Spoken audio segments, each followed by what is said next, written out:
ਵਾਹਿਗੁਰੂ ਜੀ ਕਾ ਖਾਲਸਾ ਵਾਹਿਗੁਰੂ ਜੀ ਕੀ ਫਤਿਹ। ਅੱਜ ਆਪਾਂ ਗੱਲ ਕਰਦੇ ਹਾਂ ਜੋ ਕਿ ਸਾਡੇ ਬੱਚਿਆਂ ਪ੍ਰਤੀ ਜੋ ਜ਼ਿੰਮੇਵਾਰੀਆਂ ਨੇ, ਜੋ ਫਰਜ਼ ਨੇ, ਜਿਨ੍ਹਾਂ ਤਹਿਤ ਅਸੀਂ ਬੱਚੇ ਦੀ ਪਰਵਰਿਸ਼ ਕਰਕੇ ਉਹਨਾਂ ਨੂੰ ਇੱਕ ਚੰਗਾ ਇਨਸਾਨ ਬਣਾ ਕੇ ਸਮਾਜ ਦੇ ਸਾਹਮਣੇ ਪੇਸ਼ ਕਰਨਾ। ਤਾਂ ਇਹਦੇ ਵਿੱਚ ਬਹੁਤ ਗੱਲਾਂ ਨੇ ਜਿਹੜੀਆਂ ਅਸੀਂ ਸੋਚਣੀਆਂ ਨੇ, ਵਿਚਾਰਨੀਆਂ ਨੇ, ਕਿਉਂਕਿ ਇਹ ਪੱਖ ਅਸੀਂ ਬਹੁਤ ਅਣਗੌਲਿਆਂ ਕਰਕੇ ਸਮਾਜ ਦੇ ਵਿੱਚ ਵਿਚਰਦੇ ਹਾਂ। ਜਿਵੇਂ ਕਹਾਵਤ ਹੈ ਕਿ ਬੱਚਿਆਂ ਨੂੰ ਸਮਝਣ ਦੇ ਲਈ ਬੱਚੇ ਹੀ ਬਣਨਾ ਪੈਂਦਾ। ਜੇਕਰ ਤੁਹਾਡੇ ਸੁਭਾਅ ਦੇ ਵਿੱਚ ਬਚਪਨਾ ਨਹੀਂ ਤਾਂ ਤੁਸੀਂ ਆਪਣੇ ਬੱਚੇ ਨੂੰ ਕਦੇ ਵੀ ਸਮਝ ਨਹੀਂ ਸਕਦੇ ਅਤੇ ਉਹਦੀ ਹਰ ਇੱਕ ਮੰਗ ਨੂੰ ਵੇਖ ਨਹੀਂ ਸਕਦੇ ਕਿ ਇਹਦੀ ਮੰਗ ਦੇ ਵਿੱਚ ਛੁਪਿਆ ਹੋਇਆ ਕੀ ਹੈ, ਇਹ ਕਰਨਾ ਕੀ ਚਾਹੁੰਦਾ, ਉਹਦੇ ਡਿਜ਼ਾਇਰ ਨੂੰ ਨਹੀਂ ਸਮਝ ਸਕਦੇ। ਸੋ ਇਸ ਕਰਕੇ ਬੱਚਿਆਂ ਨੂੰ ਸਮਝਣ ਲਈ ਬੱਚੇ ਹੀ ਬਣਨਾ ਪੈਂਦਾ। ਅਤੇ ਸਾਨੂੰ ਇੱਦਾਂ ਲੱਗਦਾ ਹੁੰਦਾ ਵੀ ਜਿੱਦਾਂ ਅਸੀਂ ਕਹੀਏ ਵੀ ਸਾਡਾ ਬੱਚਾ ਉੱਦਾਂ ਦਾ ਹੀ ਬਣੇ, ਕਿਉਂਕਿ ਬਹੁਤ ਵਾਰ ਅਸੀਂ ਇੱਦਾਂ ਦੀ ਗਲਤਫਹਿਮੀ ਅਪਣਾ ਕੇ ਚੱਲਦੇ ਹਾਂ। ਅਤੇ ਇਹ ਗੱਲ ਵੀ ਸੱਚ ਹੈ ਕਿ ਸਾਡਾ ਬੱਚਾ ਉੱਦਾਂ ਦਾ ਨਹੀਂ ਬਣਦਾ ਜਿੱਦਾਂ ਦਾ ਅਸੀਂ ਚਾਹੁੰਦੇ ਹਾਂ। ਉਹ ਉੱਦਾਂ ਦਾ ਬਣਨਾ ਜਿੱਦਾਂ ਦਾ ਅਸੀਂ ਉਹਨੂੰ ਮਾਹੌਲ ਦਿੰਦੇ ਹਾਂ, ਜਿੱਦਾਂ ਦਾ ਸਾਡਾ ਪਰਿਵਾਰ ਦਾ ਢਾਂਚਾ, ਜਿੱਦਾਂ ਦੀਆਂ ਸਾਡੀਆਂ ਮਨੌਤਾਂ ਨੇ, ਜਿੱਦਾਂ ਦੇ ਸਾਡੇ ਵਿਸ਼ਵਾਸ ਬਣੇ ਆ। ਬਹੁਤ ਵਾਰ ਅਸੀਂ ਬੱਚੇ ਨੂੰ ਐਜ਼ ਏ ਜ਼ਿੰਮੇਵਾਰੀ ਨਹੀਂ ਪਾਲ ਰਹੇ, ਅਸੀਂ ਉਹਨੂੰ ਆਪਣੀ ਪ੍ਰੋਪਰਟੀ ਸਮਝ ਕੇ, ਆਪਣੀ ਜਾਇਦਾਦ ਸਮਝ ਕੇ ਉਹਦੇ ਉੱਪਰ ਆਪਣੀਆਂ ਮਨੌਤਾਂ ਨੂੰ, ਆਪਣੇ ਵਿਸ਼ਵਾਸਾਂ ਨੂੰ ਥੋਪ ਰਹੇ ਹਾਂ। ਤਾਂ ਜਿਹੜਾ ਕੁਝ ਅਸੀਂ ਥੋਪਾਂਗੇ ਨਾ, ਉਸ ਬੱਚੇ ਦੀ ਜ਼ਿੰਦਗੀ ਦੇ ਵਿੱਚ ਇੱਕ ਭਾਰ ਬਣਨਾ ਹੈ ਅਤੇ ਉਹ ਬੋਝ ਸਾਰੀ ਉਮਰ ਉਹ ਲਾਹ ਨਹੀਂ ਸਕਦਾ, ਕਿਉਂਕਿ ਉਹਦੀਆਂ ਪਹਿਲੀਆਂ ਪੁਸ਼ਤਾਂ ਵੱਲੋਂ ਦਿੱਤਾ ਜਾ ਰਿਹਾ ਹੈ। ਕਦੇ ਵੀ ਆਪਣੀਆਂ ਮਨੌਤਾਂ ਨੂੰ, ਆਪਣੇ ਵਿਸ਼ਵਾਸਾਂ ਨੂੰ, ਜੋ ਅਸੀਂ ਮੰਨਦੇ ਹਾਂ ਵੀ ਆਹ ਸਿਧਾਂਤ ਅਸੀਂ ਲੈ ਕੇ ਚੱਲ ਰਹੇ ਹਾਂ, ਅਸੀਂ ਇਹਨੂੰ ਮੰਨਦੇ ਹਾਂ, ਆਪਣੀ ਮਨੌਤ ਕਦੇ ਵੀ ਆਪਣੇ ਬੱਚੇ ਨਾਲ ਨੂੰ ਦਿਓ, ਉਹਨੂੰ ਖੁੱਲ੍ਹ ਕੇ ਜਾਣ ਦਿਓ, ਖੁੱਲ੍ਹ ਕੇ ਆਪਣੀ ਜ਼ਿੰਦਗੀ ਦਾ ਆਨੰਦ ਲੈਣ ਦਿਓ।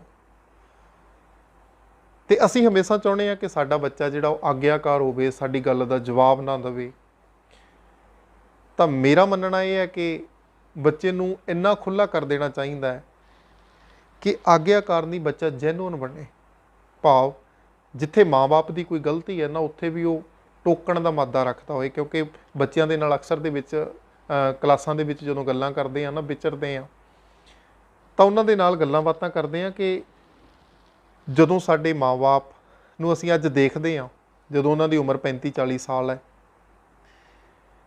ਤਾਂ ਜਦੋਂ ਉਹਨਾਂ ਨੂੰ ਦੇਖਦੇ ਹਾਂ ਤਾਂ ਉਹਨਾਂ ਨੂੰ ਦੇਖਣ ਤੋਂ ਸਾਨੂੰ ਇਹ ਪਤਾ ਲੱਗਦਾ ਹੁੰਦਾ ਵੀ ਜਦੋਂ ਇਹ ਜਵਾਨੀ ਦੇ ਵਿੱਚ ਹੋਣਗੇ ਕੀ ਇਹਨਾਂ ਨੇ ਕੋਈ ਗਲਤੀ ਨਹੀਂ ਕਰੀ ਹੋਣੀ, ਜਾਂ ਜਿਹੜੇ ਟੀਚਰ ਅੱਜ ਸਾਨੂੰ ਸਕੂਲਾਂ 'ਚ ਪੜ੍ਹਾ ਰਹੇ ਨੇ, ਜਦੋਂ ਇਹਨਾਂ ਤੋਂ ਗੁਜ਼ਰਿਆ ਹੋਣਾ ਜਵਾਨੀ ਦਾ ਜਿਹੜਾ ਸਮਾਂ ਸੀ, ਤਾਂ ਉਸ ਸਮੇਂ ਦੇ ਵਿੱਚ ਕੀ ਉਹਨਾਂ ਨੇ ਕੁਝ ਗਲਤ ਨਹੀਂ ਕੀਤਾ ਹੋਣਾ।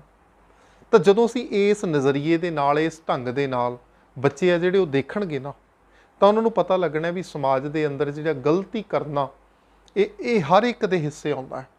ਕੋਈ ਵੀ ਇਨਸਾਨ ਦੁਨੀਆ ਦਾ ਇੱਦਾਂ ਹੁੰਦਾ ਹੀ ਨਹੀਂ ਕਿ ਉਹਨੇ ਜ਼ਿੰਦਗੀ 'ਚ ਕੋਈ ਗਲਤੀ ਨਾ ਕੀਤੀ ਹੋਵੇ, ਕਿਉਂਕਿ ਗਲਤੀਆਂ ਤੋਂ ਸਿੱਖ ਕੇ ਹੀ ਅੱਗੇ ਵਧਿਆ ਜਾਂਦਾ ਹੈ।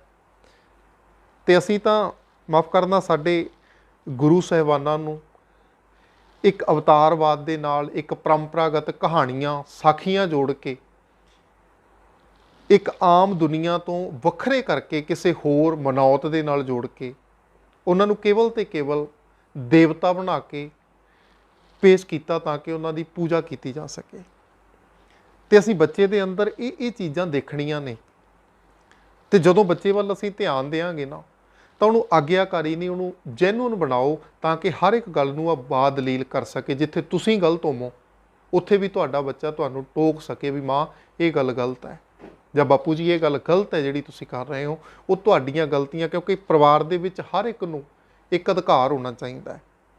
ਨਹੀਂ ਤਾਂ ਬਹੁਤ ਵਾਰ ਆਪਾਂ ਦੇਖਦੇ ਹਾਂ ਵੀ ਪਰਿਵਾਰ ਦਾ ਜਿਹੜਾ ਮੁਖੀ ਹੈ ਨਾ, ਉਹ ਤਾਨਾਸ਼ਾਹੀ ਰਵੱਈਏ ਦੇ ਨਾਲ ਪਰਿਵਾਰ ਨੂੰ ਚਲਾ ਰਿਹਾ ਹੁੰਦਾ। ਤਾਨਾਸ਼ਾਹੀ ਭਾਵ ਉਹ ਇੱਦਾਂ ਚਲਾ ਰਿਹਾ ਵੀ ਮੇਰੀ ਖੁਸ਼ੀ ਦੇ ਲਈ ਹੀ ਸਾਰਾ ਪਰਿਵਾਰ ਜਿਉਂਦਾ, ਬਸ ਜੋ ਮੈਂ ਚਾਹੁੰਦਾ ਉੱਦਾਂ ਹੋਣਾ ਚਾਹੀਦਾ ਹੈ। ਉੱਥੇ ਬੱਚਿਆਂ ਦੀਆਂ ਖੁਸ਼ੀਆਂ, ਪਰਿਵਾਰ ਦੇ ਬਾਕੀ ਮੈਂਬਰਾਂ ਦੀਆਂ ਖੁਸ਼ੀਆਂ ਨੇ ਜਿਹੜੀਆਂ, ਉਹਨਾਂ ਦਾ ਗਲਾ ਘੁੱਟ ਦਿੱਤਾ ਜਾਂਦਾ ਹੈ। ਕਿਉਂਕਿ ਜ਼ਿੰਦਗੀ ਹਰ ਇੱਕ ਨੂੰ ਮਿਲੀ ਹੈ, ਤਾਂ ਸੋਚ ਹਰ ਇੱਕ ਨੂੰ ਮਿਲੀ ਹੋਈ ਹੈ, ਉਸ ਦੇ ਨਾਲ ਹੀ ਜ਼ਿੰਦਗੀ ਦੇ ਸੰਦਰਭ ਨੂੰ ਮਾਣਿਆ ਜਾ ਸਕਦਾ, ਦੇਖਿਆ ਜਾ ਸਕਦਾ ਹੈ। ਸੋ ਬੱਚਿਆਂ ਨੂੰ ਜੈਨੂਅਨ ਬਣਾਈਏ, ਉਹਨਾਂ ਦੇ ਉੱਪਰ ਆਪਣੀਆਂ ਮਨੌਤਾਂ ਦਾ ਭਾਰ ਨਾ ਪਾਓ। ਜਿਵੇਂ ਆਪਾਂ ਉਦਾਹਰਨ ਦੇ ਤੌਰ 'ਤੇ ਇੱਕ ਗੱਲ ਕਰੀਏ कि एक माँ बाप ने जो अपने बच्चे ਨੂੰ ਆਪਣੀ ਧਾਰਮਿਕ ਸੋਚ ਦੇ ਨਾਲ ਜੋੜਨਾ ਚਾਹੁੰਦੇ ਆ। ਹੁਣ ਉਹ ਕਹਿੰਦੇ ਵੀ ਪੁੱਤ ਅੱਜ ਤੇਰਾ ਪੇਪਰ ਹੈ ਤੇ ਤੂੰ ਇਦਾਂ ਕਰ ਗੁਰਦੁਆਰੇ ਮੱਥਾ ਟੇਕ ਆ, ਤੇਰਾ ਪੇਪਰ ਵਧੀਆ ਹੋ ਜਾਣਾ ਹੈ। ਹੁਣ ਇਹ ਮਨੌਤ ਬੱਚੇ ਦੇ ਅਸੀਂ ਇੱਥੇ ਫਿੱਟ ਕਰ ਦਿੱਤੀ, ਵਿਸ਼ਵਾਸ ਬਣਾਤਾ ਉਹਦਾ। ਹੁਣ ਕੱਲ੍ਹ ਨੂੰ ਜਦੋਂ ਪੇਪਰ ਦਾ ਰਿਜ਼ਲਟ ਆਉਣਾ, ਸਮਝਿਓ ਇਹ ਗੱਲ ਨੂੰ, ਸਮੁੱਚਤਾ ਨੂੰ ਇੱਥੇ ਦੇਖਣਾ ਬੜਾ ਜ਼ਰੂਰੀ ਹੈ। ਹੁਣ ਕੱਲ੍ਹ ਨੂੰ ਜਦੋਂ ਬੱਚੇ ਦਾ ਰਿਜ਼ਲਟ ਆਏਗਾ, ਜੇ ਬੱਚਾ ਪਾਸ ਹੋ ਗਿਆ, ਨੰਬਰ ਵਧੀਆ ਆ ਗਏ, ਤਾਂ ਹੁਣ ਉਹਦਾ ਵਿਸ਼ਵਾਸ ਬਣ ਗਿਆ ਵੀ ਹਾਂ ਗੁਰਦੁਆਰੇ ਮੱਥਾ ਟੇਕਣ ਦੇ ਨਾਲ ਇੱਦਾਂ ਮੇਰਾ ਪੇਪਰ ਵਧੀਆ ਹੋਇਆ ਸੀ, ਰਿਜ਼ਲਟ ਵਧੀਆ ਆਇਆ। ਤਾਂ ਹੁਣ ਉਹਨੇ ਜ਼ਿੰਦਗੀ 'ਚ ਮਿਹਨਤ ਵਾਲਾ ਕਨਸੈਪਟ ਛੱਡ ਦੇਣਾ ਹੈ। ਉਹ ਕੇਵਲ ਤੇ ਕੇਵਲ ਧਾਰਮਿਕ ਮਨੌਤਾਂ, ਧਾਰਮਿਕ ਕਰਮਕਾਂਡਾਂ ਦੇ ਵਿੱਚ ਆਪਣਾ ਜੀਵਨ ਹੈ ਜਿਹੜਾ ਗੁਜ਼ਾਰੇਗਾ। ਤੇ ਜੇ ਕਿਤੇ ਉਹ ਫੇਲ ਹੋ ਗਿਆ ਮੱਥਾ ਟੇਕਣ ਤੋਂ ਬਾਅਦ ਵੀ, ਫਿਰ ਉਹਦਾ ਵਿਸ਼ਵਾਸ ਹੈ ਜਿਹੜਾ ਬਿਲਕੁਲ ਖਤਮ ਹੋ ਜਾਣਾ। ਉਹ ਕਹੇਗਾ ਗੁਰਬਾਣੀ ਦੇ ਵਿੱਚ ਇੱਦਾਂ ਦੀ ਕੋਈ ਗੱਲ ਨਹੀਂ ਹੈ। ਮਾਂ ਬਾਪ ਆਖਦੇ ਨੇ ਕਿ ਪੁੱਤ ਤੇਰਾ ਪੇਪਰ ਵਧੀਆ ਹੋਣਾ ਜੇ ਤੂੰ ਗੁਰਦੁਆਰੇ ਮੱਥਾ ਟੇਕ ਆਵੇਂ। ਤੇ ਇੱਕ ਉਹ ਨੇ ਜਿਹੜੇ ਆਖਦੇ ਨੇ ਪੁੱਤ ਅਸੀਂ ਸਿੱਖ ਘਰਾਣੇ 'ਚ ਜਨਮ ਲਿਆ, ਗੁਰੂ ਗ੍ਰੰਥ ਸਾਹਿਬ ਦੇ ਵਿੱਚ 35 ਮਹਾਂਪੁਰਖਾਂ ਦੀ ਬਾਣੀ ਦਰਜ ਹੈ, ਤੇ ਇਹ ਉਹ 35 ਨੇ ਜਿਨ੍ਹਾਂ ਨੇ ਆਪਣੀ ਜ਼ਿੰਦਗੀ ਦੇ ਅੰਦਰ ਇਨਕਲਾਬੀ ਸੋਚ ਦੇ ਕੇ ਸਾਨੂੰ ਧਾਰਮਿਕ ਪੁਜਾਰੀਆਂ ਤੋਂ ਤੇ ਰਾਜਨੀਤਿਕ ਜਿਹੜੇ ਜ਼ਾਲਮ ਆਗੂ ਸੀ ਉਹਨਾਂ ਤੋਂ ਬਚਾ ਕੇ ਜ਼ਿੰਦਗੀ ਦਾ ਸਹੀ ਰਾਹ ਦਿਖਾਇਆ ਹੈ। ਇਹਨਾਂ ਨੂੰ ਮੱਥਾ ਟੇਕ, ਗੁਰੂ ਗ੍ਰੰਥ ਸਾਹਿਬ ਨੂੰ ਮੱਥਾ, ਭਾਵ ਬਾਦਲੀਲ ਸਾਡੀ ਜ਼ਿੰਦਗੀ ਹੈ ਜਿਹੜੀ ਉਹ ਚੱਲਣੀ ਚਾਹੀਦੀ ਹੈ। ਅਸੀਂ ਜ਼ਿੰਦਗੀ ਦੇ ਅੰਦਰ ਹਰ ਇੱਕ ਤੇ ਸਵਾਲ, ਭਾਵ ਜਿੱਦਾਂ ਦਾ ਗਿਆਨ ਸਾਨੂੰ 35 ਮਹਾਂਪੁਰਖਾਂ ਨੇ ਦਿੱਤਾ ਉੱਦਾਂ ਦਾ ਗਿਆਨ ਅਸੀਂ ਸਾਰੀ ਜ਼ਿੰਦਗੀ ਇਕੱਤਰ ਕਰਦੇ ਰਹੀਏ, ਇਕੱਠੇ ਕਰਦੇ ਰਹੀਏ। ਹੁਣ ਇੱਕ ਪਰਵਰਿਸ਼ ਕਰਨ ਦਾ ਇਹ ਵੀ ਤਰੀਕਾ ਹੈ। ਸੋ ਬੇਨਤੀ ਹੈ ਵੀ ਕਦੇ ਵੀ ਆਪਣੇ ਬੱਚੇ ਦੇ ਉੱਪਰ ਮਨੌਤਾਂ ਨੂੰ ਥੋਪੋ ਨਾ, ਉਹਨੂੰ ਆਗਿਆਕਾਰੀ ਨਾ ਬਣਾਓ। ਤੇ ਬਹੁਤੀ ਵਾਰ ਤਾਂ ਇਦਾਂ ਦੀ ਵੀ ਸਮੱਸਿਆ ਉਪਜਦੀ ਹੈ ਨਾ ਵੀ ਮਾਂ-ਬਾਪ ਚਾਹੁੰਦੇ ਨੇ ਪੁੱਤ ਹੈ ਜਿਹੜਾ ਆਗਿਆਕਾਰੀ ਹੋਵੇ। ਹੁਣ ਜਦੋਂ ਵਿਆਹ ਹੋ ਗਿਆ, ਵਿਆਹ ਤੋਂ ਬਾਅਦ ਹੁਣ ਉਹ ਵਹੁਟੀ ਦੀ ਵੀ ਉੱਦਾਂ ਹੀ ਮੰਨਦਾ ਹੈ। ਤੇ ਫਿਰ ਉਹ ਕਹਿੰਦੇ ਆ ਵੀ ਇਹ ਇੱਦਾਂ ਆਪਣੀ ਘਰਵਾਲੀ ਦੀ ਨਾ ਮੰਨੇ, ਸਾਡੀ ਮੰਨੇ। ਤਾਂ ਉਹ ਇੱਦਾਂ ਨਹੀਂ ਹੋਣਾ, ਕਿਉਂਕਿ ਉਹਦਾ ਸੁਭਾਅ ਬਣ ਗਿਆ। ਹੁਣ ਉਹ ਸੱਤ ਵਚ ਨਹੀਂ ਕਹੇਗਾ, ਹੁਣ ਉਹ ਜੈਸ ਹੀ ਕਹੇਗਾ ਬਸ। ਉਹਨੂੰ ਤਰਕ ਦੇ ਨਾਲ, ਦਲੀਲ ਦੇ ਨਾਲ ਸੋਚਣਾ ਨਹੀਂ ਆ ਸਕਦਾ। ਤੇ ਕਈ ਵਾਰ ਤਾਂ ਮਾਂ-ਬਾਪ ਇਹ ਵੀ ਬੜਾ ਹਿੰਮਤ ਦੇ ਨਾਲ ਆਖਦੇ ਨੇ ਵੀ ਸਾਡਾ ਬੱਚਾ ਤਾਂ ਇੰਨਾ ਸਾਊ ਹੈ, ਇੰਨਾ ਚੰਗਾ ਹੈ, ਸਾਨੂੰ ਬਿਨਾਂ ਪੁੱਛੇ ਕੁਝ ਕਰਦਾ ਹੀ ਨਹੀਂ। ਇਹ ਤੁਹਾਡੇ ਬੱਚੇ ਦੀ ਕਮਜ਼ੋਰੀ ਹੈ। ਜੇ ਉਹ ਤੁਹਾਨੂੰ ਪੁੱਛੇ ਬਿਨਾਂ ਕੁਝ ਨਹੀਂ ਨਾ ਕਰ ਰਿਹਾ, ਤਾਂ ਇਟ ਮੀਨਸ ਉਹਦੀ ਕਾਮਨ ਸੈਂਸ ਹੈ ਉਹ ਕੰਮ ਨਹੀਂ ਕਰ ਰਹੀ, ਉਹਦਾ ਦਿਮਾਗ ਸਹੀ ਢੰਗ ਦੇ ਨਾਲ ਵਿਕਸਿਤ ਨਹੀਂ ਹੋ ਰਿਹਾ। ਕਿਉਂਕਿ ਜੇ ਉਹਦਾ ਆਪਣਾ ਵਿਕਾਸ ਹੋਣਾ ਹੈ, ਕਪੂਰ ਸਾਹਿਬ ਜੀ ਲਿਖਦੇ ਆ ਨਾ ਇੱਕ ਜਗ੍ਹਾ ਤੇ, ਉਹ ਆਪਣੀ ਕਿਤਾਬ ਦੇ ਵਿੱਚ ਕਹਿੰਦੇ ਜਿਹੜਾ ਇਨਸਾਨ ਸੋਚਣ ਤੋਂ ਬਚਣਾ ਚਾਹੁੰਦਾ ਹੈ ਨਾ, ਆਪ ਨਹੀਂ ਸੋਚਣਾ ਚਾਹੁੰਦਾ, ਉਹ ਕਿਸੇ ਨਾ ਕਿਸੇ ਵਿਚਾਰਧਾਰਾ ਜਾਂ ਕਿਸੇ ਸਿਧਾਂਤ ਨੂੰ ਅਪਣਾ ਲੈਂਦਾ ਹੈ। ਤੇ ਜਿਹੜਾ ਇਨਸਾਨ ਆਪ ਸੋਚਦਾ, ਜਿਹੜਾ ਆਪਣੇ ਦਿਮਾਗ ਤੋਂ ਕੰਮ ਲੈਂਦਾ ਹੈ, ਉਹ ਕਿਸੇ ਸਿਧਾਂਤ ਦਾ ਪੁਜਾਰੀ ਨਹੀਂ ਬਣਦਾ। ਉਹ ਆਪਣੀ ਸੋਚ ਦੇ ਪ੍ਰਗਟਾਵੇ ਨੂੰ ਆਜ਼ਾਦ ਹੋ ਕੇ ਦੁਨੀਆ ਦੇ ਵਿੱਚ ਵਿਚਰਦਾ ਹੈ। ਸੋ ਇਸ ਕਰਕੇ ਆਪਣੇ ਬੱਚੇ ਨੂੰ ਇੰਨਾ ਕੁ ਜੈਨੂਅਨ ਬਣਾ ਦਿਓ ਕਿ ਉਹ ਸਹੀ ਨੂੰ ਸਹੀ ਤੇ ਗਲਤ ਨੂੰ ਗਲਤ ਕਹਿਣ ਦਾ ਮਾਦਾ ਰੱਖਦਾ ਹੋਵੇ, ਹਿੰਮਤ ਰੱਖਦਾ ਹੋਵੇ। ਤੇ ਉਹਦੇ ਉੱਪਰ ਆਪਣੀਆਂ ਜਿਹੜੀਆਂ ਮਨੌਤਾਂ ਨੇ, ਵਿਸ਼ਵਾਸ ਨੇ, ਉਹਨਾਂ ਦਾ ਭਾਰ ਨਾ ਪੈਣ ਦਿਓ। ਇਸੇ ਕਰਕੇ ਫੋਰਨ ਕੰਟਰੀ ਦੇ ਬੱਚੇ ਹੈ ਨਾ ਜਿਹੜੇ, ਤੁਸੀਂ ਦੇਖੋ ਸਾਡੇ ਪਿੰਡਾਂ ਦੇ ਬੱਚਿਆਂ ਦਾ ਆਤਮ ਵਿਸ਼ਵਾਸ ਬਹੁਤ ਘੱਟ ਹੁੰਦਾ ਹੈ, ਬਹੁਤ ਨੀਵੇਂ ਲੈਵਲ ਦਾ ਹੁੰਦਾ। ਤੇ ਸ਼ਹਿਰ ਵਾਲੇ ਬੱਚੇ ਇਹਨਾਂ ਨਾਲੋਂ ਕੁਝ ਵਿਕਸਿਤ ਹੁੰਦੇ ਨੇ। ਉਹਨਾਂ ਜਦੋਂ ਸਟੇਜ 'ਤੇ ਚੜ੍ਹ ਕੇ ਕੁਝ ਬੋਲਦੇ ਆ ਨਾ, ਪੇਸ਼ਕਾਰੀ ਕਰਦੇ ਆ, ਉਹਨਾਂ ਦਾ ਲਹਿਜਾ ਉਹਨਾਂ ਤੋਂ ਵਧੀਆ ਹੁੰਦਾ ਹੈ। ਤੇ ਸ਼ਹਿਰਾਂ ਤੋਂ ਵੀ ਉੱਪਰ ਚਲੇ ਜਾਈਏ, ਗੋਰਿਆਂ ਦੇ ਜਵਾਕ ਨੇ ਜਿਹੜੇ, ਜਾਂ ਜਿਹੜੇ ਪੰਜਾਬੀ ਸਾਡੇ ਉੱਧਰ ਬੈਠੇ ਨੇ 40-50 ਸਾਲਾਂ ਤੋਂ ਫੋਰਨ ਕੰਟਰੀਜ਼ ਦੇ ਵਿੱਚ, ਉਹਨਾਂ ਦੇ ਬੱਚਿਆਂ ਦੀ ਜਦੋਂ ਪੇਸ਼ਕਾਰੀ ਦੇਖਦੇ ਆ ਤਾਂ ਉਹਨਾਂ ਦੇ ਅੰਦਰ ਜਿਹੜਾ ਆਤਮ ਵਿਸ਼ਵਾਸ ਹੈ ਉਸ ਤੋਂ ਵੀ ਜ਼ਿਆਦਾ ਹੈ। ਕਿਉਂ? ਕਿਉਂਕਿ ਮਾਹੌਲ ਦਾ ਬੜਾ ਫਰਕ ਹੈ। ਜੋ ਕੁਝ ਉਹਨਾਂ ਨੇ ਦਿੱਤਾ ਹੈ ਉਹ ਅਸੀਂ ਆਪਣੇ ਬੱਚਿਆਂ ਨੂੰ ਦੇ ਨਹੀਂ ਸਕੇ। ਸੋ ਫੋਰਨ ਦੇ ਜਿਹੜੇ ਬੱਚੇ ਨੇ, ਬਾਹਰਲੇ ਦੇਸ਼ਾਂ ਦੇ ਜਿਹੜੇ ਬੱਚੇ ਨੇ, ਉਹ ਇੰਨੇ ਕੁ ਵਿਕਸਿਤ ਨੇ ਕਿ ਉਹਨਾਂ ਦੀ ਪੇਸ਼ਕਾਰੀ ਦੇ ਵਿੱਚ ਉਹਨਾਂ ਦਾ ਆਤਮ ਵਿਸ਼ਵਾਸ ਹੈ ਜਿਹੜਾ ਉਹ ਝਲਕਦਾ, ਨਜ਼ਰੀ ਆਉਂਦਾ ਹੈ। ਤੇ ਤੁਸੀਂ ਦੇਖੋ, ਅਸੀਂ ਪੰਜਾਬ ਦੇ ਅੰਦਰ ਜੇ ਸਮੁੱਚੇ ਭਾਰਤ ਦੀ ਵੀ ਗੱਲ ਕਰੀਏ ਤਾਂ 3 ਸਾਲ ਦੇ ਬੱਚੇ ਨੂੰ ਅਸੀਂ ਸਕੂਲ 'ਚ ਭੇਜ ਦਿੰਦੇ ਹਾਂ। ਪਰ ਜਦੋਂ ਬਾਹਰਲੇ ਦੇਸ਼ਾਂ ਵੱਲ ਦੇਖਦੇ ਹਾਂ, ਉਹਨਾਂ ਦਾ ਬੱਚਾ ਜਦੋਂ ਪਹਿਲੀ ਵਾਰ ਸਕੂਲ ਦੇ ਵਿੱਚ ਐਂਟਰੀ ਕਰਦਾ ਤਾਂ ਉਹਦੀ ਉਮਰ 5 ਤੋਂ 6 ਸਾਲ ਹੈ।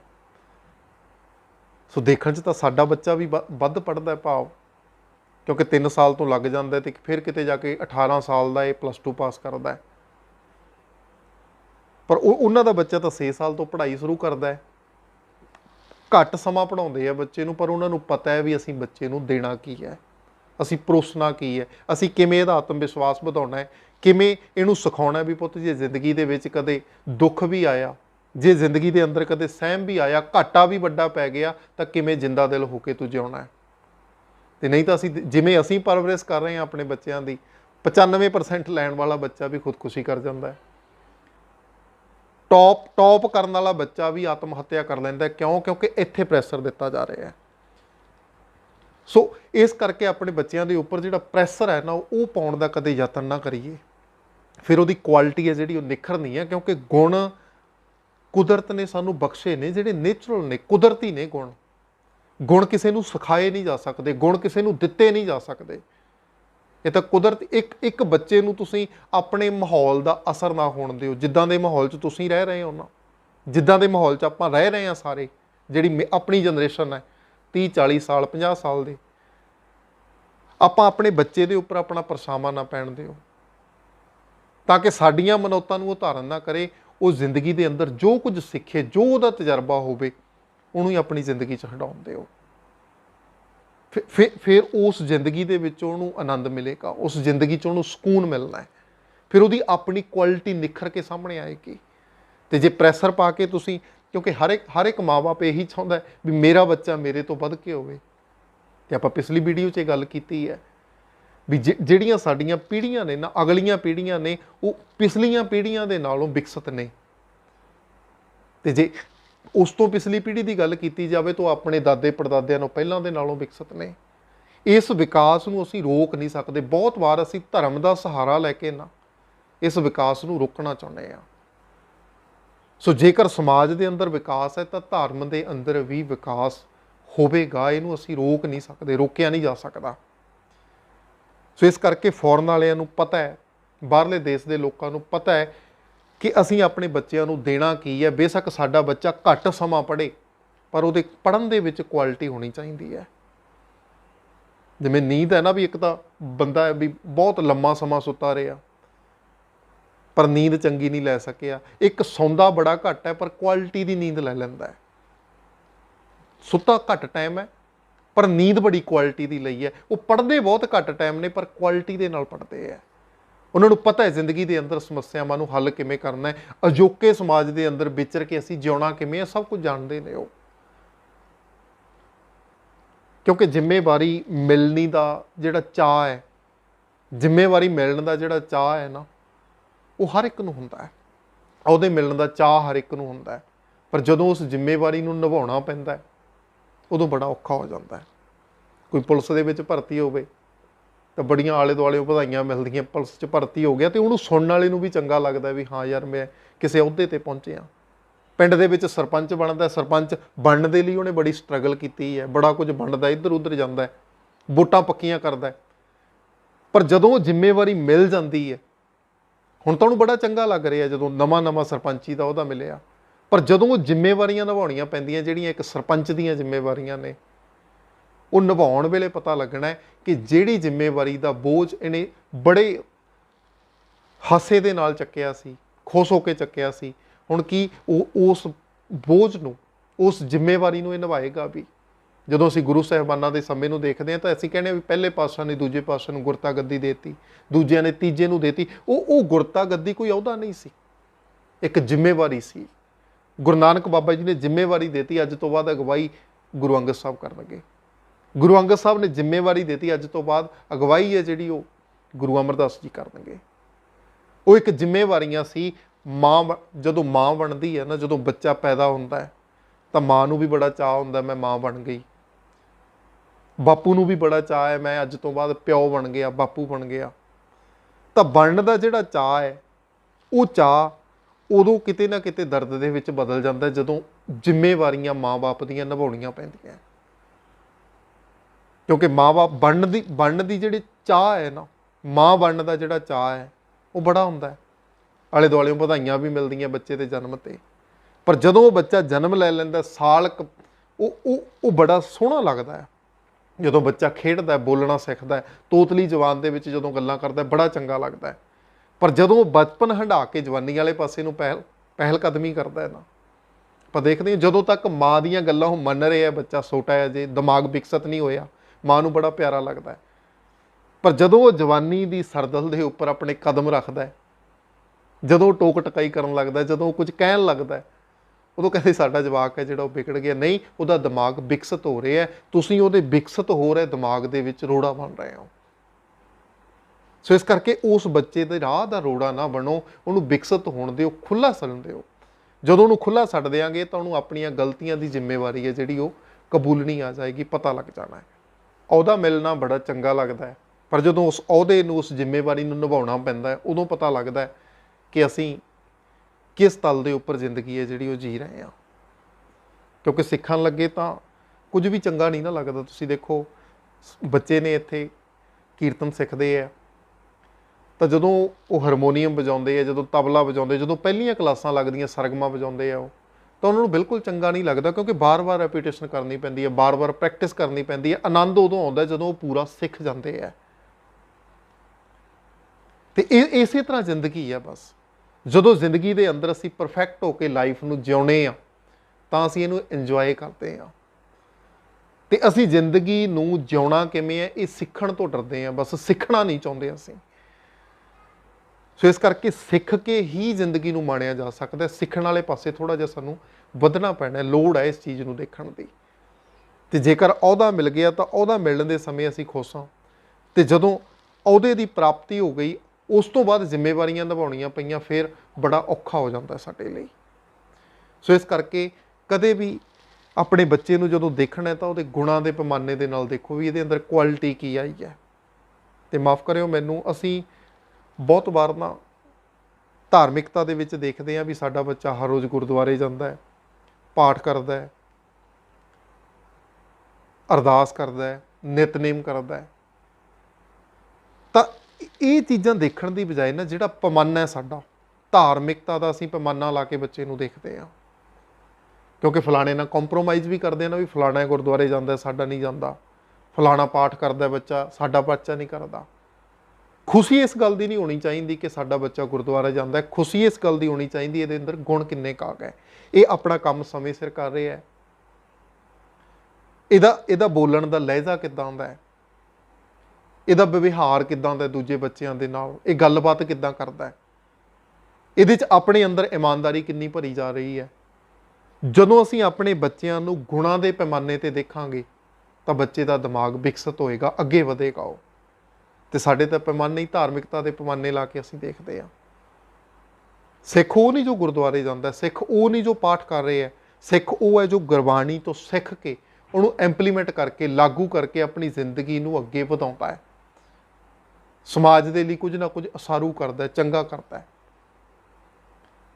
ਸੋ ਇਸ ਕਰਕੇ ਆਪਣੇ ਬੱਚਿਆਂ ਵਾਲੇ ਪਾਸੇ ਧਿਆਨ ਦੇਈਏ। 2-4 ਪੁਆਇੰਟ ਆਪਾਂ ਇਸ ਵੀਡੀਓ ਦੇ ਜ਼ਰੀਏ ਕੋਸ਼ਿਸ਼ ਕੀਤੀ ਹੈ ਕਹਿਣ ਦੀ ਕਿ ਆਪਣੇ ਬੱਚਿਆਂ ਨੂੰ ਆਗਿਆਕਾਰੀ ਨਾ ਬਣਾਓ, ਜੈਨੂਨ ਬਣਾਓ, ਬਾਦਲੀਲੋ ਗੱਲ ਕਰ ਸਕਣ, ਔਰ ਉਹਨਾਂ ਦਾ ਆਤਮ ਵਿਸ਼ਵਾਸ ਵਧਿਆ ਰਹੇ।